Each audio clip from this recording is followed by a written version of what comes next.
దానికి సరిపోయిన వాడు యేసుక్రీస్తు. ఆయన జన్మలో పాపం లేదు, ఆయన జీవితంలో పాపం లేదు.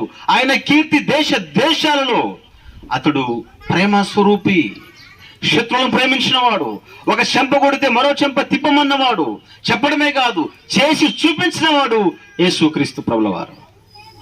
తన్నెందరో హింసించిరి, చెడ్డ మాటలు మాట్లాడరే, ఆ శాపగ్రస్తమైన శిలను భుజాన మోపిరి, ముఖం మీద ఉమ్మి వేసిరి, వెరసలెంపుర వీధుల్లో రక్తము కారుతూ ఉన్న ప్రియులారా, కపాలమనబడిన స్థలములో ఆ భూమికి ఆకాశానికి మధ్యలో వ్రేలాడుతూ, తండ్రి వీరేమి చేయుచున్నారో వీరి ఎరగరు, వీరిని క్షమించు.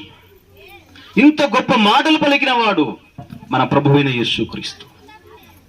ఆయన ఈ లోకానికి దిక్సూచిగా మారిపోయాడు. తన్ను ఎందరు అంగీకరించిరో వారికందరికీ దేవుని పిల్లలగుటకు ఆయన అధికారం ఇస్తున్నాడు. యేసుక్రీస్తు నమ్మి దేవుని యొక్క రాజ్యానికి నువ్వు వారసుడు కావాలి. నీ జీవితంలో మార్పు రావాలి. నువ్వు పెట్టుకున్న పేరుకు ఒక మంచి పేరు సంపాదించుకోవాలంటే నేడే రక్షణ దినం. యేసుక్రీస్తు నమ్మితే నీ జీవితంలో నీకు మంచి పేరు